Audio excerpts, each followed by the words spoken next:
So number 1, முதலாவதாக இந்த இந்த மகளிடத்தில் இருந்த ஒரு பெரிய அபிஷேகம் என்ன அப்படின்னு சொன்னா, வெளி தோற்றத்தை பார்த்தோ, உருவத்தை பார்த்தோ, பேசுறதை பார்த்தோ, அற்புதத்தை பார்த்தோ உடனே டிசைட் பண்ணிடாம அவங்க என்ன பண்றாங்கன்னா, முதல்ல டைம் எடுத்து அதை ஆராய்ஞ்சு பார்க்குறாங்க. எனக்கு தெரியும் இந்த சத்தத்தை கேட்கிற நிறைய பேர் நீங்க ஏமாந்து நிக்கிறீங்க. நீங்க ரொம்ப ஏமாந்துட்டீங்க. நீங்க ஏமாந்தது வேற ஏதோ துன்மார்க்கனால நீங்க ஏமாறல, திருடுகிறவனால நீங்க ஏமாறல. நீங்க ஏமாத்தினது யாரு நாங்க ஏமாத்தினா, ஆவிக்குரிய விதமா நடிச்சு உங்களை ஏமாத்திட்டாங்க. ஸ்பிரிச்சுவல் மாதிரி உங்களை காமிச்சு உங்களை ஏமாத்திட்டாங்க. நீங்க அவங்கள ரொம்ப நல்லவங்கன்னு நம்பினதுனால இன்னைக்கு ஏமாந்து போய் நிக்கிறீங்க. கொடுமை, மனசுக்கு அவ்வளவு வருத்தம். என்ன வருத்தம் அப்படின்னா, கடன் வாங்கி ஒருத்தங்க காசு கடன் கேட்குறாங்க, நான் ரொம்ப கஷ்டப்படுறேன்னு கடன் வாங்குறாங்க. உடனே இந்த அம்மா போய் இன்னொரு இடத்துல கடன் வாங்கி, ஐயோ நல்ல மனுஷனாச்சே, கடன் கொடுத்து அவங்க கடன் கட்டிட்டு அவங்க ஜாலி ஆயிட்டாங்க. இவங்க கடனை இவங்க கட்டலை. எப்படி இருக்கும்? இன்னும் ரொம்ப கொடுமை, தான் அனுபவிக்காத, தான் சாப்பிடாத, தான் துணிமணி உடுத்தாத யாரோ ஒருத்தருக்கு ஜாமீன் நின்னதுனால, யாரோ ஒருத்தரை நம்பினதுனால அவங்களுக்கு வாங்கி கொடுத்த பணத்தை மாசம் சம்பாதிச்சு அந்த பணத்தை கட்டுறது அப்படின்றது எவ்வளவு கொடுமை தெரியுமா? எவ்வளவு வருத்தம் தெரியுமா? மாசம் அந்த பணத்தை கட்டும்போது நான் ஏமாந்துட்டேனே, என்னை இப்படி எவ்வளவு வருத்தம் தெரியுமா? இது எதனால தெரியுமா? ஒரு மனுஷனா ஆராய்ஞ்சு பார்க்காம நம்புறதுனால தான். ஒரு மனுஷனை ஆராய்ஞ்சு பார்க்காம நம்புறதுனால. எந்த காரியமா இருக்கட்டும் நீங்க ஒரு தீர்மானம் எடுக்கணும். என்ன தீர்மானம் அப்படின்னு சொன்னா, நான் முதல்ல என்ன பண்ணுவேன்னா, டெஸ்ட் பண்ணுவேன். இங்க நிறைய பேர் வருவார்கள். வரும்போதெல்லாம் சிலர் கேட்பாங்க, சாப்பிட்றதுக்கு பணம் இல்லைன்னு சொல்லுவாங்க. ஆனா உண்மையில நான் என்ன சொல்றேன் தெரியுமா? சாப்பிட்றதுக்கு பணம் இல்லைன்னு வர்றவங்கள்ட்ட அவங்க சரியானவங்களா கெட்டவங்களான்னு தெரிஞ்சுக்கிறதுக்கு ஒண்ணு, பாப்பா இந்த ஹோட்டலில் போய் நான் வாங்கி தரேன், இல்லைன்னா ஒரு பையனை கூப்பிட்டு, எப்பா இவங்களுக்கு சாப்பாடு என்ன வேணுமோ வாங்கிட்டு வாப்பா அப்படின்னு சொல்லிட்டோன்னு வச்சுங்களேன். என்கிட்ட ஒருத்தர் வந்தார், சென்னையில் வந்தேன், வர்ற வழியில் பர்ஸை தொலைச்சிட்டேன், பிட் பாக்கெட் அடிச்சிட்டாங்க, எனக்கு திரும்ப சென்னைக்கு போகணும், தயவு செய்து ஒரு 3000 ரூபாய் தாங்கன்னாரு. எதுக்கு? ஏன் ஃப்ளைட்லையா போறீங்க? 3000 ரூபாய் வேணுமா சார்? இது நீங்க சென்னைக்கு போகணுன்னா, ட்ரெயினில் போகணுன்னா 350 ரூபா தானே செலவாகும், நீங்க 3000 ரூபாய் கேட்குறீங்க. இல்லை, போகிற வழியில் கொஞ்சம் சாப்பிடணும் அப்படி இப்படின்னு சொல்லிட்டு, கையில் அவ்வளோ அழகான ஒரு பைபிள், கையில் அந்த பைபிள் வச்சுருக்கேன், இதை பாருங்க நான் எவ்வளோ நோட்ஸ் எடுத்துக்கிறேன் பாருங்க அப்படின்னாரு. உடனே அப்படியா ஐயா, நீங்கள் இப்போ சென்னைக்கு போனால் போதும் அவ்வளோதானே, சென்னைக்கு போனால் உங்களுக்கு வீட்டுக்கு போயிடலாம் இல்லை? ஆமாம், சரி. என் சர்ச்சில் இருக்கிற ஒரு தம்பியை கூட்டி 200 ரூபா அவன் கையில் கொடுத்துட்டு, இந்த 200 ரூபா அவருக்கு பேக்கெட்டில் வச்சுக்கோ, அகைன் ஒரு 500 ரூபாவை கொடுத்து போய் ரயில்வே ஸ்டேஷனில் இறக்கி விட்டுட்டு ஒரு டிக்கெட் எடுத்து அவர் கையில் கொடுத்து 200 ரூபா அவர் கொடுத்து அனுப்பிடு அப்படின்னு சொன்னால், நானே போகிறேனே. இல்லை நீங்களே போனால் இங்கேருந்து ஆட்டோ பிடிச்சிட்டு போனீங்கன்னா அதுக்கு ஒரு 100 ரூபா செலவாகும், தேவையில்லை, தம்பிங்க ஃப்ரீயாக தான் இருக்காங்க, உங்களை கொண்டு போய் பைக்கில் விடுவாங்கன்னா, இல்லை பைக்கிலெல்லாம் வேண்டாம். அப்புறம் கடைசியில் வந்தா சென்னைக்கெல்லாம் இல்லை, இங்கே இருக்கு பாருங்க ரத்னபுரிக்கு அந்த பக்கம், அங்கே தான் உட்காந்துருக்குறாரு. அவர் சென்னைக்குள்ள ஆள் கிடையாது. இது ஒரு சின்ன விஷயம். நம்ம 200 ரூபா 100 ரூபா 500 ரூபா சில இடத்துல தவறுறோம், அது கூட பெரிய. ஆனா வாழ்க்கையே, வாலிப தம்பி தங்கச்சி, ரொம்ப கவனமா இரு. எதுல கவனமா இருக்குன்னு தெரியுமா? நீ என்ன பண்ணணும்னா செக் பண்ணணும். உங்கள்கிட்ட நம்பிக்கையை கொடுக்குறவங்களுக்கு நீங்க செக் பண்ணணும். ஹோலியா நடிக்கிறவங்க கூட நிறைய பேர் இருக்கிறாங்க, ஜெபிக்கிறது மாதிரி நடிக்கிறவங்க நிறைய பேர் இருக்காங்க. அந்த மாதிரி பையனை பார்த்த உடனே நீ விழுந்துடக்கூடாது, அந்த மாதிரி பொண்ணை பார்த்த உடனே நீ விழுந்துடக்கூடாது. அது எதிர்காலத்தில் உனக்கு ரொம்ப தீமையா வந்து முடியும். ஆண்டவரே எனக்கு இந்த கிருபையை தார். ஆமென். சீக்கிரமா இரண்டாவதாக ஒரு காரியத்தை வேகமாக நம்ம வாசிக்கலாமே. 13வது வசனத்தை வாசிக்கலாமா? 13வது வசனம். அவன் கேயாசியை பார்த்து, இதோ இப்படிப்பட்ட சகல கரிசனையோடும் எங்களை விசாரித்து வருகிறாயே, உனக்கு நான் என்ன செய்ய வேண்டும்? ராஜாவினிடத்திலாவது சேனாதிபதியினிடத்திலாவது உனக்காக நான் பேச வேண்டிய காரியம் உண்டோ என்று அவளை கேள் என்றான். அதற்கு அவள், என் ஜனத்தின் நடுவிலே நான் சுகமாய் குடியிருக்கிறேன் என்றாள். அடுத்த வசனத்தை கூட வாசிக்கலாம். அவளுக்கு செய்ய வேண்டியது என்னவென்று கேயாசியை கேட்டதற்கு அவன் அவளுக்கு, பிள்ளை இல்லை, அவள் புருஷனும் பெரிய வயதுள்ளவன் என்றான். கவனிங்க ஆண்டவருடைய பிள்ளைகளே, இரண்டாவது இந்த இடத்துல என்ன நடக்குது அப்படின்னா, தீர்க்கதரிசி ஆகிய எலிசா வந்து இந்த லேடியை, இந்த சகோதரியை பார்த்து கேட்கிறான், எப்பா எங்களை நீ வந்து இவ்வளவு கரிசனையா நடத்துறிய, இவ்வளவு நல்லா நடத்துறிய, ஒன்னொன்னா பார்த்து பார்த்து பார்த்து பார்த்து ஊழியக்காரன் அப்படின்னு செய்தியே, இப்போ ஒன்று இந்த எலிசா என்ன சொல்றா அப்படின்னா, எனக்கு பவர் இருக்கு அப்படின்னு சொல்றாரு. என்ன இருக்கு? யார்கிட்ட பேசுகிற வரைக்கும் எனக்கு பவர் இருக்குது. அவர் சொல்றாரு பாருங்க, விசாரித்து வருகிறாயே, உனக்கு நான் என்ன செய்ய வேண்டும்? ராஜாவினிடத்திலாவது சேனாதிபதியினிடத்திலாவது உனக்கு பேச வேண்டிய காரியம் உண்டோ என்று அவளை கேள். ஹலோ, ஏதாவது ஒன்று நான் பேசணுமா? போலீஸ் ஸ்டேஷன்ல பேசணுமா? நான் வந்து அரசியல் வேட்ட பேசணுமா? நான் இந்த ஆபீசர்கிட்ட பேசணுமா? எனக்கு பவர் இருக்குது, ஏதாவது உனக்கு தேவை இருக்குதா? என்ன இவ்வளவு நீ விசாரிக்கிறியே? உடனே உண்மையான அந்த அந்த பெண் என்ன சொல்றாங்க அப்படின்னா, ரொம்ப அழகா இருக்குது. அதற்கு அவள், என் ஜனத்தின் நடுவே நான் சுகமாய் குடியிருக்கிறேன். என் ஜனத்தின் நடுவே, சத்தமா சொல்லுங்க, பக்கத்தில் இருக்கிற கையை பிடிச்சி சொல்லுங்க. பார்க்கிறவங்கள்ட்ட எல்லாம் நம்ம பிரச்சனையை சொல்லக்கூடாது. கேட்கிறவங்கள்ட்ட எல்லாம் நம்முடைய பிரச்சனையை சொல்லக்கூடாது. உதவி வேணுமான்னு கேட்கிறவங்கள்ட்ட எல்லாரும் கொடுன்னு சொல்லிடக்கூடாது. நம்முடைய பிரச்சனையை நாம் மற்றவர்களுக்கு அப்படியே டெலிபரேட்டா சொல்ல வேண்டிய அவசியம், சத்தமா சொல்லுங்க.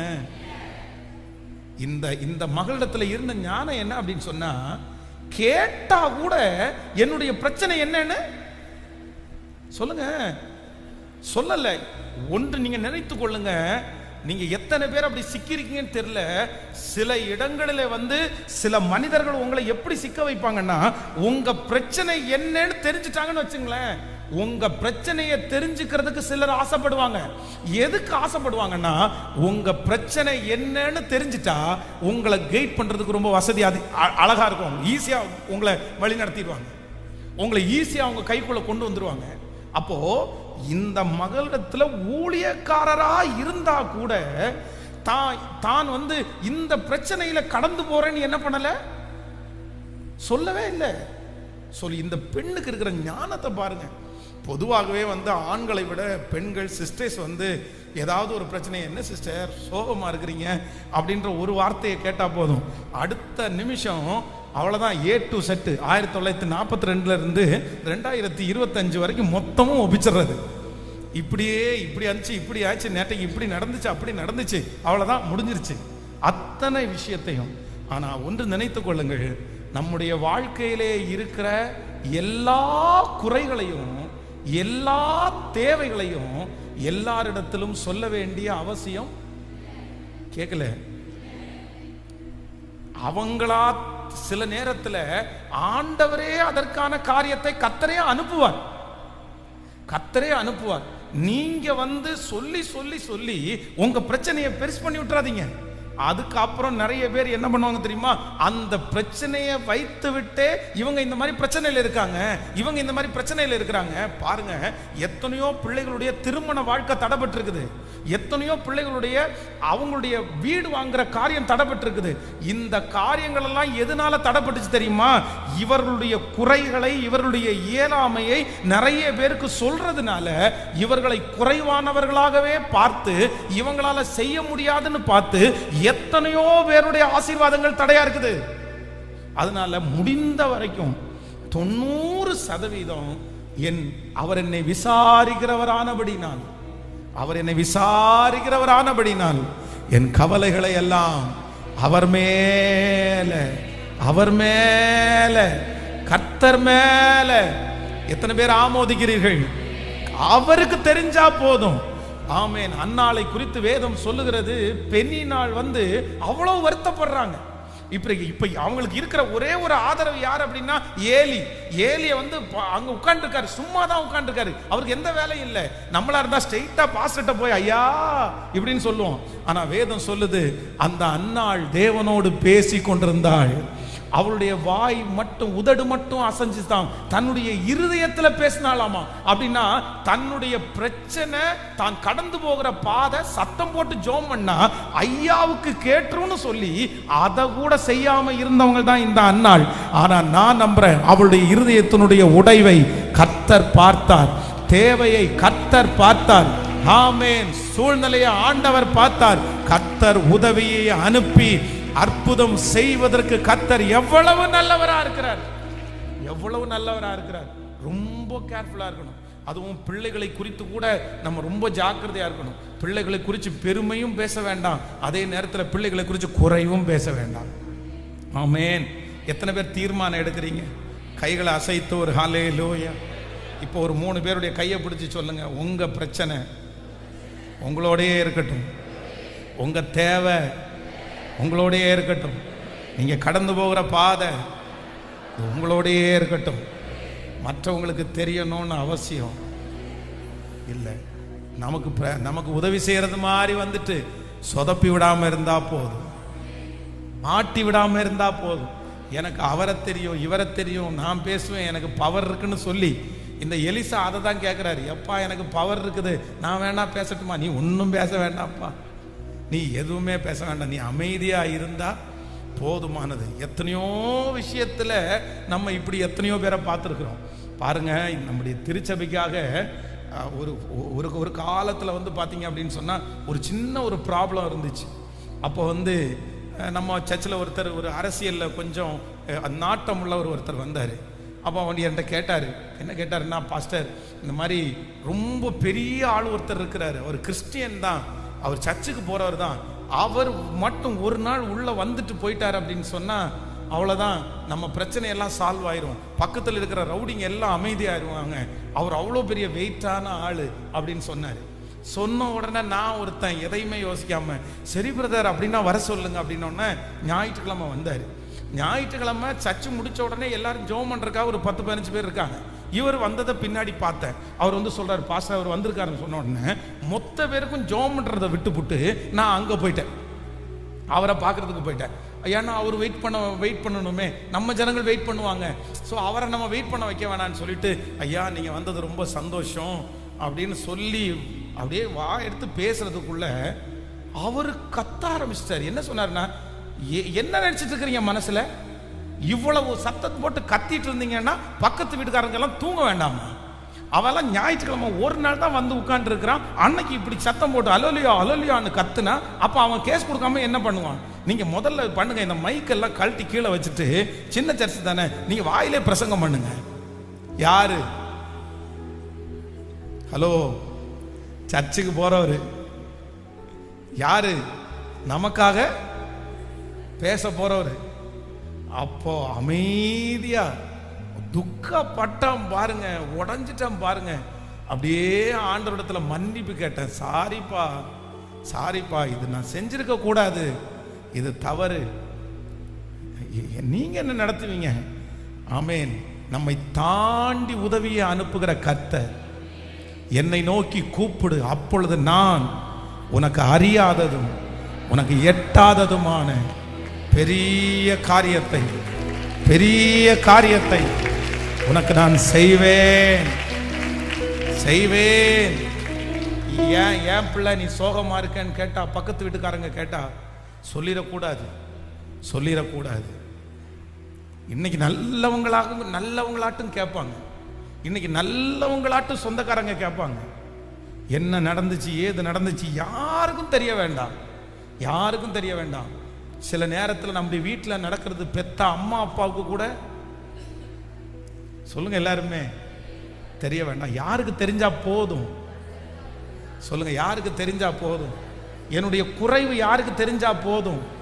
என்னுடைய தோல்விகள் யாருக்கு தெரிஞ்சா போதும்? சொல்லுங்க, சத்தமா சொல்லுங்க, அவருக்கு தெரிஞ்சா போதும். ஏன்னா இவங்களுக்கு தெரிஞ்சு எதுவும் நடக்க போறது? அவங்களுடைய பரிதாபத்தை வச்சு நான் என்ன பண்ண போறேன்? என்ன பண்ண போறோம்? அவங்க பரிதாபம் எனக்கு தேவையில்லை. சிலருக்கு ஒரு பழக்கமாச்சு, யார்கிட்ட போனாலும் ஒரே கண்ணீர், யார்கிட்ட போனாலும் யார் எதுன்னே இல்லை, பார்த்த உடனே எல்லாத்தையும் பேசி, ஐயோ இவ்வளோ கடனாகி போச்சுங்க, ஐயோ என் கணவனார் இப்படி பண்றாருங்க, ஐயோ என் மருமை இப்படி பண்றாருங்க. வேண்டவே வேண்டாம், வேண்டவே வேண்டாம். என்ன பண்ணுவாங்க? இன்னைக்கு சந்தோஷமா பேசுவாங்க, நாளைக்கு நீங்க வர்றதுக்கு முன்னாடி உட்கார்ந்து உங்களை குறிச்சே குறை பேசிட்டு இருப்பாங்க. இவங்களுக்கு இப்படி நடந்துச்சுன்னு சொல்லுங்க. அதனால இந்த மகளுக்கிட்ட இருந்த ஒரு இரண்டாவது பெரிய ஞானம், அவர் வாலண்டியரா கேட்டதுக்கு அப்புறம் கூட கர்த்தர் என்னை எப்படி வச்சிருக்கிறாரு? சத்தமா சொல்லுங்க. உங்கள்ட்ட இருக்கிற கெத்து என்ன தெரியுமா? ஸ்பிரிச்சுவல் லைன்ல நீங்க ரொம்ப கெத்தா இருக்குது என்ன தெரியுமா? யார் உங்களை பார்த்து கேட்டாலும், அவ்வளவு துன்பத்தின் நடுவில் நடந்தாலும் உங்களை பார்த்து யாராவது ஒருத்தர் கேட்கும்போது, இல்ல பிரதர், இல்ல பிரதர், இல்ல பிரதர், கர்த்தர் என்னை எப்படி வச்சிருக்கிறாரு? சத்தமா சொல்லுங்க எல்லாருமே, சத்தமா சொல்லுங்க எல்லாருமே. இனி நம்ம என்ன சொல்ல போறோம்? நீங்க என்ன சொல்ல போறீங்க? அதுக்காக ஆண்டவர் என்ன பயங்கரமா வச்சிருக்கிறார் அப்படின்னு சொல்லாதீங்க. அதுவும் தேவையில்லாத வேலை. ஆமேன். சிலருக்கு அது ரொம்ப பெருமை. கர்த்தர் என்ன அப்படி வச்சிருக்கிறார் பிரதர், கொட்டாரத்தில் வச்சிருக்காரு பிரதர், சீமையில தூக்கி வச்சிருக்கிறார் பிரதர். இதெல்லாம் கேட்டாங்களா? அது எதுக்கு சொல்லணும்? என்ன சீமையில தூக்கி வச்சிருக்கிறதும் சொல்ல வேண்டாம், கீழே போட்டு மிதிக்கிறதும் சொல்ல வேண்டாம். ஆமேன். அவர் மிதிக்கவும் செய்வார், தூக்கி தலை மேல வைக்கவும் செய்வார். எதையும் செய்வதற்கு அவருக்கு உரிமை உண்டு. ஆனால் ஆண்டவருடைய பிள்ளைகள் வாயை திறந்து யாரிடத்திலையும் கேட்காதபடிக்கு உங்களை நடத்துகிறவர் கர்த்தர் உங்களோடு இருக்கிறார். அவர்கள் தெரிஞ்சிட்டு தான் செய்வாங்க. அந்த அளவிற்கு கர்த்தர் செய்ய வைக்கிறதற்கு வல்லவர். கையை உயர்த்தி ஆண்டவரிடத்துல கேட்கலாமா? ஆண்டவரே, அப்படிப்பட்ட ஒரு தைரியம் இப்பொழுது எனக்குள்ள கடந்து வரட்டும் என்று ஜெபம் பண்ணுங்க. சத்தமா முழு பலத்தோடு கூட. ஹalleluya. கேளுங்க, ஆண்டவரிடத்துல கேளுங்க. அப்பா, கர்த்தர் யாரோ ஒருத்தரிடத்துல கர்த்தர் பேசுறாரு. இல்ல, நீ யார்கிட்டையும் சொல்ல வேண்டாம் மகளே, யார்கிட்டையும் சொல்ல வேண்டாம். நான் உனக்கு சொன்னதை செய்யும் அழவும் உன்னை கைவிடுவது இல்லை என்று எனக்கு வாக்கு கொடுத்த தேவன் இருக்கிறார். ஸ்தோத்திரம், ஸ்தோத்திரம், ஸ்தோத்திரம். நம்புங்கப்பா உந்தன் பிள்ளையை, நம்புங்கப்பா உந்தன் பிள்ளையை. பாடுவோம். நம்புங்கப்பா உந்தன் பிள்ளையை, நம்புங்கப்பா உந்தன் பிள்ளையை. உம்மை பாடாத நாட்களும் இல்லையே, உம்மை தேடாத நாட்களும் இல்லையே. உம்மை பாடாத நாட்கள் இல்லையே, உம்மை தேடாத நாட்களும் இல்லையே. உம்மை அல்லாமல் யாரை நான் நேசிப்பேன்? உமக்காக அல்லாமல் யாருக்காக வாழுவேன்? உம்மை அல்லாமல் யாரை நான் பாடுவேன்? உமக்காக அல்லாமல் யாருக்காக வாழுவேன்? நம்புங்கப்பா உந்தன் பிள்ளையை, நம்புங்கப்பா உந்தன் பிள்ளையை. கைகளை மேல தட்டி நம்புங்கப்பா, நம்புங்கப்பா உந்தன் பிள்ளையை. உம்மை பாடாத நாட்கள் இல்லையே, உம்மை தேடாத நாட்களும் இல்லையே. உம்மை பாடாத நாட்கள் இல்லையே, உம்மை தேடாத. வெள்ளியை புடமிடுவது போல, வெள்ளியை புடமிடும் போல என்னை புடமிட்டி, வெள்ளியை புடமிடும் போல என்னை புடமிட்டி. அதனால் சுத்தமானேனே, அதனால் நான் சுத்தமானேனே, அதனால் நான் சுத்தமானேனே.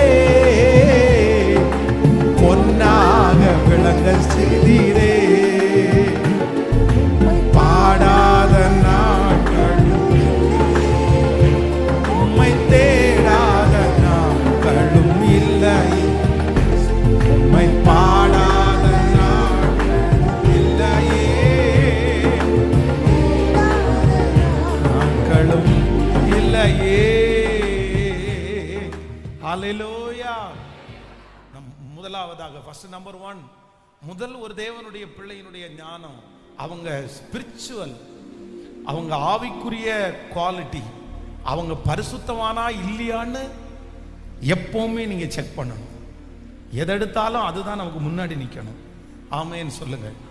ஸோ நம்பர் 2, இரண்டாவதாக ஒரு தேவனுடைய பிள்ளைக்கு ஒரு பெரிய ஞானம் வேணும். என்ன அப்படின்னு சொன்னா, என்னுடைய எல்லா தேவைகளையும் என்னுடைய எல்லா குறைகளையும் நான் போய் எல்லா இடத்துலையும் என்ன பண்ணிடக்கூடாது அப்படின்னா, அவங்க பவர் இருந்தா கூட அவங்களுக்கு பவர் இருக்கிற ஆட்கள்கிட்ட கூட நம்ம என்ன பண்ணக்கூடாதாமா? சத்தமா சொல்லுங்க. ஏன் அப்படின்னா, பரலோகத்திலிருந்து ஒருத்தருக்கு கொடுக்கப்பட்டாலே ஒழிய ஒருவனும் ஒன்றையும் தானாய் பெற்றுக்கொள்ள முடியாது. யார் தான் சாங்ஷன் பண்ணணும்? சத்தமா சொல்லுங்க. யார் தான் சாங்ஷன் பண்ணணும்? உங்க குடும்பத்தில் ஒருத்தர் போலீஸ்காரராக இருக்கிறதுனால கணவனார் பிரச்சனை பண்ணும்போது கொண்டு போய் போலீஸ் ஸ்டேஷன்ல இருக்க வைக்க முடியாது. ஏன் அப்படின்னா, போலீஸ்காரர் எவ்வளவு நேரம் நம்ம கூட இருப்பாரு? எத்தனை மணி நேரம் நம்ம கூட இருப்பாரு? கொஞ்ச நேரம் தான் நம்ம கூட இருப்பாரு. அதுக்கப்புறம் போலீஸ்காரருக்கு நம்முடைய குடும்ப வாழ்க்கையில கூடவே இருந்து நம்மளை நடத்த முடியுமா? நம்முடைய சொந்தக்காரங்களால எவ்வளவு மணி நேரம் நம்மளோட இருந்து நடத்த முடியும்? வக்கீலால எவ்வளவு நேரம் நடத்த முடியும்? நடத்த முடியாது, செய்ய முடியாது. ஆனா நம்ம கூட இருக்கிறவர் யார் அப்படின்னா, கர்த்தர் தான். இதோ உன்னை விட்டு விலகுவதும் இல்லை, உன்னை விட்டு விலகுவதும் இல்லை. என் குடும்பத்தில் என் கூட இருக்கிறவர் கர்த்தர், என் கூட இருக்கிறவர் கர்த்தர். ஆண்டவருடைய பிள்ளையை ஒன்று நினைத்துக் கொள்ளுங்கள், கர்த்தரே உதவியை அனுப்புவார், கர்த்தரே ஆட்களை எழுப்பி விடுவார், ஆண்டவரே உங்களுக்காக செய்வார். அதுவரையிலையும் நீங்கள் காத்திருங்கள். தீர்மானம் எடுக்க போறோம். நான் சாப்பிடாம கிடந்தா கூட, ஆண்டவரே எனக்கு ஒரு கிருபை தாருங்க, இன்னொருத்தருக்கு முன்னாடி நான் இந்த சூழ்நிலையில இருக்கிறேன் அப்படின்னு சொல்ற அந்த சூழ்நிலையை எனக்கு ஒரு நாளும் கர்த்தர் வாய்க்க பண்ணாதீங்க. இந்த பலிபீடத்திலிருந்து நான் உங்களை ஆசீர்வதிக்கிறேன். இந்த மகளை மாதிரி கர்த்தர் உங்களை நடத்துவாராக. அத்தனை பிரச்சனை இருந்தாலும் உங்க வாயை திறந்து சொல்ல கூட முடியாத அளவிற்கு ஆண்டவர் உங்களை ஞானத்தினால கர்த்தர் நிரப்புவாராக. கர்த்தர் அப்படி விட மாட்டார். யார்ட்டையும் கையேந்திரதுக்கு கர்த்தர் விட மாட்டார். ஆமே. நம்பர் 3, மூன்றாவதாக வேகமாய் சொல்லி உங்களுக்காக ஜெபித்து நான் முடிக்கிறேன். வாசிக்கலாம். 21, 21, 22 வாசிக்கலாம். 4ஆம் அதிகாரம் 21வது வசனத்தை 22வது வசனத்தை வாசிக்கலாம். அப்பொழுது அவன் ஏறி போய் அவனை தேவனுடைய மனுஷனின் கட்டிலின் மேல் வைத்து அவன் வைக்கப்பட்ட அறையின் கதவை பூட்டி கொண்டு போய் தன் புருஷனிடத்தில் ஆள் அனுப்பி, நான் சீக்கிரமாய் தேவனுடைய மனுஷன் இருக்கும் இடம் மட்டும் போய் வரும்படி வேலைக்காரர்கள் ஒருவனையும் ஒரு கழுதையையும் எனக்கு அனுப்ப வேண்டும் என்று சொல்ல சொன்னாள். அப்பொழுது அவன், இது அமாவாசையும் அல்ல, ஓய்வு நாளும் அல்லவே, நீ இன்றைக்கு அவரிடத்தில் போக வேண்டியது என்ன என்று கேட்க சொன்னான். அதற்கு அவள், எல்லாம் சரிதான், நான் போக வேண்டியதாய் இருக்கிறது என்று சொல்லி அனுப்பி. ஹலோ, கவனிங்க. இந்த இடத்துல என்ன நடக்குது அப்படின்னு சொன்னா, இந்த ஊழியக்காரன் இந்த அம்மாவுக்கு என்ன குறை இருக்குன்னு கண்டுபிடிச்சிட்டாரு. என்ன குறை இருக்குன்னா, அங்க இருக்கிற வேலைக்காரர் சொல்றாரு, ஐயோ இந்த அம்மா நமக்கு இவ்வளவு உதவி செய்யறாங்க, ஆனா அந்த அம்மாவுக்கு என்ன இல்லை? அந்த அம்மாவுக்கு எல்லாமே ஆண்டவர் கொடுத்திருக்கிறாரு, ஒரு குழந்தை மட்டும் அந்த அம்மாவுக்கு இல்லை. ஆனா அவர் சொல்லும் போது இன்னொரு வார்த்தை சொல்றாரு, குழந்தை இல்லதான், ஆனா அவருடைய கணவனார் யாராமா? அவருடைய கணவனார் ரொம்ப வயது சென்றவர், ரொம்ப ஏஜ் ஆயிடுச்சு, அதனால இனி குழந்தை பிறக்குமா அப்படின்ற நம்பிக்கை இல்லைன்னு சொல்றாங்க. சொன்ன உடனே ஊழியக்காரர் சொல்றாரு வாயில இருந்து, நீ ஒன்னும் கவலைப்படாத, அடுத்த உற்பவிக்கு அப்படின்னா 1 இயருக்குள்ள உனக்கு வந்து ஒரு குழந்தை கிடைக்கும் அப்படின்னு சொன்னது மாதிரியே ஒரு ஆம்பளை பிள்ளை பிறந்துச்சு. அது ஆச்சரியமா இருக்கு. இப்போ அந்த ஆம்பளை பிள்ளை கொஞ்சம் வளர்ந்த உடனே அவங்க அப்பா வயல்வெளிக்கு போகும்போது இந்த அம்மா வந்து, சரி இந்த பிள்ளையும் கூட்டிட்டு போங்கன்னு சொன்னா அந்த பிள்ளை கூட்டிட்டு போயிடறாங்க. அந்த பிள்ளை திடீர்னு மத்தியான நேரத்தில் அந்த பிள்ளை சொல்லுது, எனக்கு வந்து தலை நோகுது, எனக்கு தலைவலிக்குது அப்படின்னு சொல்லி. உடனே அந்த ஐயா வந்து அந்த அம்மாவை வர சொல்லி, இந்த அம்மா பிள்ளை காலையில இருந்து தலைவலிக்குதுன்னா கொஞ்சம் வீட்டில் கூட்டிட்டு போய் அவனை ரெஸ்ட் எடுக்க வைன்னு சொல்லி சொன்ன உடனே இந்த அம்மா கூட்டிட்டு வீட்டுக்கு வரும்போதே அந்த பிள்ளை வந்து இறந்து போயிடுச்சு. ஊழியக்காரன் மூலமாய் ஆண்டவர் பேசி கொடுக்கப்பட்டிருக்கிற இந்த குழந்தை வந்து இறந்துருச்சு. மதியானம் தலை நோவுதுன்னு சொல்லிட்டு இருந்துச்சு, என்ன நடந்துச்சுன்னே தெரியல, குழந்தை இறந்து போயிருச்சு. இப்போ இந்த குழந்தை இறந்து போன உடனே அந்த அம்மா அந்த பிள்ளைய தன்னுடைய கையில எடுத்து கொண்டு போய் எங்க கொண்டு போயிட்டாங்க? மேல ஊழியக்காரனை தங்க வச்சிருக்கோம்ல வீடு, அந்த கட்டில் மேல படுக்க வச்சுட்டு இப்ப அவங்களுடைய கணவனாருக்கு ஒரு ஆளை அனுப்புறாங்க. எது சொல்றதுக்கு? பிள்ளை செத்து போயிடுச்சுன்னு சொல்றதுக்கு இல்ல. ஒரு கடந்த சில நாட்களுக்கு முன்னாடி ஒரு ஒரு ஒரு ஒரு கணவனார் ஒன்று சொன்னாரு, வருத்தத்தோட சொன்னாரு, பாஸ்டர் என் மனைவி வந்து நீ நினைக்கிறது மாதிரி இல்லை, திடீர்னு ஆபீஸ்ல நான் வேலை பண்ணிட்டு இருக்கும் போது ஐயோ அப்பா அப்படின்னு கத்துனாங்களாமா போன்ல. இந்த கத்துனதை பார்த்துட்டு எனக்கு கத்திட்டு வச்சுட்டாங்க, போனை கட் பண்ணிட்டாங்க. திருப்பி போன் பண்ணா போன் எடுக்கல. இவருக்கு பயம், வலிக்கு விழுந்துட்டாளா, ஷாக் அடிச்சிருச்சா, என்ன நடந்துச்சுன்னே தெரியாம ஆபீஸ்ல இருந்து கண்ணு முன்னு தெரியாம வண்டிய வேகமா ஓட்டி என்ன நடந்துச்சோன்னு சொல்லிட்டு போய் வீட்டை திறந்து பார்த்தா செல்போன் நோண்டிட்டு இருந்தாங்களாமா. ஏமா என்னமா இவ்வளவு கத்துன, நான் பயந்துட்டேன், நான் வேர்த்து போய் வந்திருக்கிறேன், நெஞ்செல்லாம் படபடன் இருக்குது. அது ஒன்றும் இல்லை, ஒரு காக்ரோச் வந்துச்சு பயந்துட்டேன் அப்படின்னா. கரப்பாம்பூச்சி வந்துச்சாமா. கரப்பா இல்லை, இது நீங்க சிரிக்கிறீங்க. அந்த பையன் அழுகையோட சொன்னான், நான் எப்படி பாஸ்டர் சகிப்பேன், நான் எப்படி பாஸ்டர் இருப்பேன். ஒரு கரப்பாம்பூச்சி வந்ததற்கு அவ்வளோ கத்தி என்னை பயப்படுத்தி நான் அவ்வளோ பயமா வந்து அந்த வீட்டை திறந்து பார்த்தா இல்ல அது வந்துச்சு, நான் பயந்துட்டேன், அப்புறம் போயிருச்சு அப்படின்னு ரொம்ப அசால்ட்டா சொல்றா பாஸ்டர். நான் என்ன பண்றது சொல்லுங்க, நான் எப்படி வாழ முடியும் அப்படின்னு என்கிட்ட அவன் கேள்வி கேட்கிறேன். எனக்கு ரொம்ப கஷ்டமா தான் இருந்துச்சு. அப்படின்னா தான் பயப்படுறது மட்டும் இல்ல, அதான் நிறைய கார் ஓட்டுற கணவனாருக்கு தெரியும், பிரேக் வந்து அவர்கிட்ட இருக்கிற பிரேக்கை விட பக்கத்துல இன்னொரு பிரேக் இருக்கும் பாருங்க, இந்த பிரேக் அடிச்சு பத்து இருக்கிறவனையும் ஏமா சும்மா இருமா கொஞ்ச நேரம், எனக்கு ஓட்ட தெரியுமா, 5 வருஷமா ஓட்டித்தானமா இருக்கிறேன், 10 வருஷமா ஓட்டித்தானே இருப்பேன், என்னைக்காவது ஒன்ன ஒரு நாள் முட்டி இருக்கிறானாமா, அப்படி முட்டினாலும் என்னம்மா, ஊர்ல இருக்கிற அத்தனை பேரையும் பயப்படுத்தாம இருக்கிறதே இல்லை. ஒரு சின்ன விஷயத்தையும் பெருசா அப்படியே அம்மாவை கூப்பிட்டு, ஆயாவை கூப்பிட்டு, பாட்டிக்கு கூப்பிட்டு, சித்தப்பாவை கூப்பிட்டு, பெரியப்பாவை கூப்பிட்டு என்னன்னு கேட்டா டம்ளர் கழுவாத ஒரே காரியத்திற்காக அத்தனை மணி நேரம் போன், எல்லாரையுமே பயத்துக்குள்ள ஆளாக்குறது. அப்போ ஒண்ணு நினைச்சுக்குங்க, ஆண்டவருடைய பிள்ளையே அத்தனை நாட்களும் குழந்தை இல்லாம இந்த அம்மாவுக்கு ஒரு குழந்தை கிடைக்குது. அந்த குழந்தை மதியானம் வரைக்கும் நல்லா இருக்குது, மதியானம் வந்து எனக்கு உச்சி நோகுது, தலை நோகுதுன்னு சொல்லுது, வீட்டுக்கு வர்றதுக்குள்ள அந்த குழந்தை இறந்து போயிருச்சு. ஒரு பிள்ளை, பெத்த பிள்ளையினுடைய மரணத்தை பார்க்குறாங்க. அந்த அம்மா தன்னுடைய கையினாலே அந்த பிள்ளையை தூக்கி கொண்டு போய் மேலே படுக்க வச்சு தன்னுடைய கணவனார் கூட்டு கேட்குறாரு, ஏன் இந்த நேரத்தில் ஊழியக்காரனை பார்க்கணும், அது அமாவாசையும் இல்லை, இல்லைன்னா ஒரு ஃபங்க்ஷன் டைம் இல்லை, இப்போ நீ வந்து ஊழியக்காரனுக்கு எதுக்கு பார்க்க போற, அதெல்லாம் ஒன்றும் இல்லை, நீங்கள் விட்டுருங்க, நீங்கள் முதல்ல ஒரு வண்டியை மட்டும் அனுப்பி வைங்க. தன்னுடைய கணவனாரை பயப்படுத்தவும் இல்லை, தன்னுடைய கணவனாருக்கு அதை கிளியரா சொல்லவும் இல்லை, நேர போய் ஊழியக்காரனை பார்த்து இந்த மாதிரி இருக்குது. ஆனா நீங்க அடுத்த வசனத்தை வாசிக்கும் போது அந்த ஊழியக்காரனை பார்க்கும்போது அந்த அம்மாவுடைய இருதயம் எப்படி இருக்கு பாருங்க.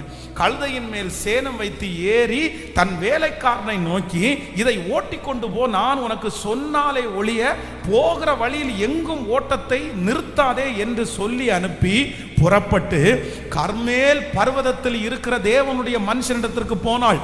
தேவனுடைய மனுஷன் தூரத்திலே அவளை வர கண்டு தன் வேலைக்காரனாகிய கேயாசியை பார்த்து, அதோ சூனேமியாள் வருகிறாள், நீ அவளுக்கு எதிர்கொண்டு ஓடி சுகமாயிருக்கிறாயா, உன் பருசன் சுகமாயிருக்கிறானா, அந்த பிள்ளை சுகமாயிருக்கிறாதா என்று அவளிடத்தில் கேள் என்று அவள் சுகந்தான் என்று சொல்லி பர்வதத்தில் இருக்கிற தேவனுடைய மனுஷனில் வந்து அவன் காலை பிடித்து கொண்டாள். அப்பொழுது கேயாசி அவளை விலக்கிவிட வந்தான். தேவனுடைய மனுஷன் அவளை தடுக்காதே, அவள் ஆத்துமா துக்கமாயிருக்கிறது, கர்த்தர் அதை எனக்கு அறிவிக்காமல் மறைத்து வைத்தார் என்றார். கவனிங்க, இவங்க வந்து தன்னுடைய கணவனாரிடத்துல சொல்லாததுனால, தைரியமா பிள்ளைய தூக்கி கொண்டு போய் பெட்டில் படுக்க வச்சதுனால இவங்க ஆத்மாவில் துக்கம் இல்லாம, சொல்லுங்க, இவங்க என்னமோ பெரிய முரட்டு ஆளா இருப்பா போல தெரியுது அப்படின்னு நினைச்சிட முடியாது. இல்லை அப்படின்னா இந்த அம்மா ஈவு இறக்கமே நம்ம முதல்ல வசனத்தை வாசிக்கும் போது அப்படிதான் தெரியும். பிள்ளை செத்து போய் கிடக்குது, கணவனார் கூப்பிட்டு கேட்டா ஐயோ அம்மானு ஒப்பாரி வைக்காம, இது பாரு என்ன தைரியம், ஓவர் தைரியம் தான் அப்படின்னு சொல்லுவோம். ஆனா இல்ல இல்ல இல்ல, உள்ளத்துக்குள்ள என்ன இருக்காமோ? சத்தமா சொல்லுங்க, சத்தமா சொல்லுங்க. இந்த எலிசா சொல்றாரு, சூனியை மேல விட்டு அவளுடைய இருதயம் ரொம்ப துக்கமா இருக்குது. அவ ரொம்ப துக்கமா இருக்கா. ஆண்டவர் அவ எவ்வளவு துக்கமா இருக்கிறதுன்றது என்ன மறைச்சிட்டாரு. அவ்வளவு துக்கத்தையும் தன்னுடைய இருதயத்துல சுமந்து, அவ்வளவு பயத்தையும் தன்னுடைய இருதயத்துல சுமந்து, பெத்த பிள்ளை மரிச்சு போய் கிடக்குது. இவதான் ஃபர்ஸ்ட் பாக்குறா. அந்த பிள்ளையினுடைய மரணத்தை பார்த்ததுக்கு அப்புறம் கூட கொஞ்சம் கூட யார்கிட்டையும் சலசலப்பு இல்லாம, சலனம் இல்லாம, யாரையுமே பயப்படுத்தாம, சரி பரவாயில்ல, எனக்கு இருக்கிற ஒரே ஒரு ஆதரவு, எனக்கு கிடைக்கிற ஒரே ஒரு சமூகம், அது தேவனுடைய மனுஷன், தேவனுடைய பாதம், தேவனுடைய வசனம், அவர் சமூகம்தான் எனக்கு வெற்றின்னு நினைச்சு ஓடுனதுனால கர்த்தர் சொல்லுகிறார், மரித்த பிள்ளையை கர்த்தர் உயிரோட எழுப்புகிறதற்கு கர்த்தர் வல்லவராய். துர்ச்செய்தியை கேட்கிறதுனால் நீதிமானுடைய இருதயம் பதறாது.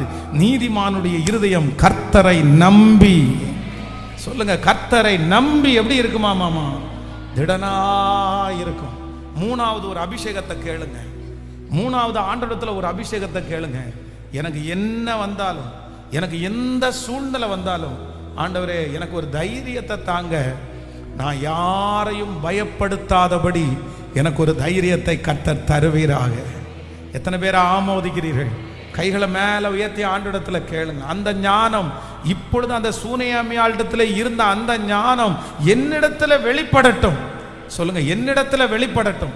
நான் அப்படி சொல்ல மாட்டேன், நான் அப்படி சொல்ல கூடாது. கர்த்தர் என்னை கிருபையாய் கர்த்தர் காப்பாற்றுவீராக, காப்பாற்றுவீராக. யாரையும் நாம் பயப்படுத்தக்கூடாது, நான் யாரையும் பயப்படுத்தக்கூடாது.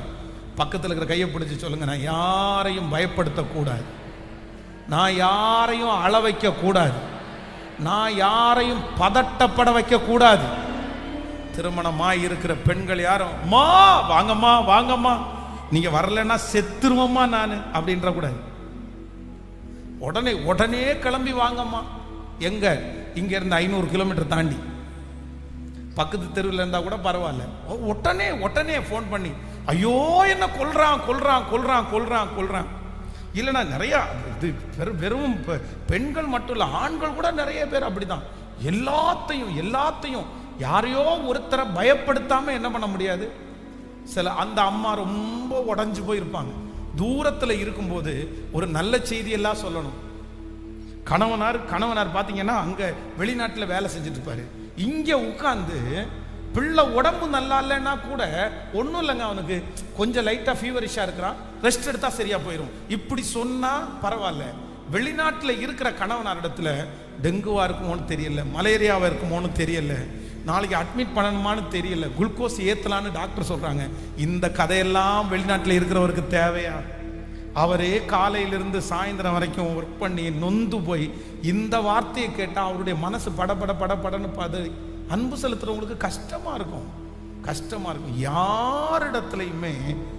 யாரையுமே நம்ம எதை சொல்லியும் கண்டிப்பா என்ன பண்ணக்கூடாதுன்னா பயப்படுத்தவே கூடாது. என்னை பலப்படுத்துகிற கிறிஸ்துவினால், என்னை சமாளிக்க பண்ணுகிற கிறிஸ்துவினால், சொல்லுங்க, என்னை அந்த பிரச்சனையிலிருந்து விடுதலை பண்ணுகிற கிறிஸ்துவினால். எல்லாரும் சொல்லுங்க பார்க்கலாம், நான் பார்த்துக்குவேன். அதை நல்லா சொல்லுங்க. இல்லை வரமாட்டேங்குது நிறைய பேருக்கு. சத்தமா சொல்லுங்க, நான் பார்த்துக்குவேன், நீங்க போயிட்டு வாங்க. இன்னும் வரமாட்டேங்குது, நீங்க போயிட்டு வாங்க. நீ போயிட்டு வாப்பா, நான் பார்த்துக்கிறேன்ப்பா, நான் சமாளிச்சுக்கிறேன்ப்பா, நான் அதை சரி பண்ணிடுவேன்ப்பா. இந்த மாதிரி ஒரு தைரியம் சொல்லுகிற ஒரு தேவ பிள்ளையா ஆண்டவர் உங்களை இன்னைக்கு அபிஷேகம் பண்ணணும். கணவனார அபிஷேகம் பண்ணணும், மனைவியை அபிஷேகம் பண்ணணும்.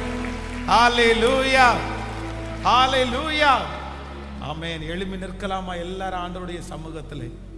இந்த சூனேமியாவுடைய 3 விதமான ஞானம் என் தலையின் மேல் இருப்பதாக.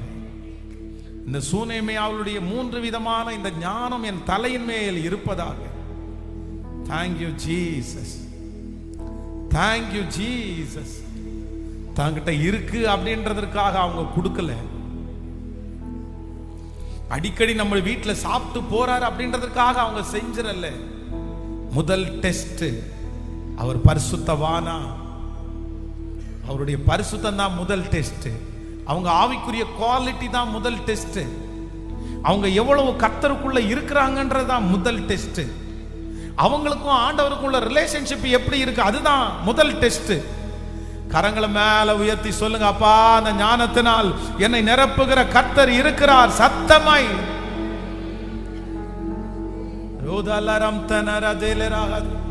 சத்தமா இயேசுவே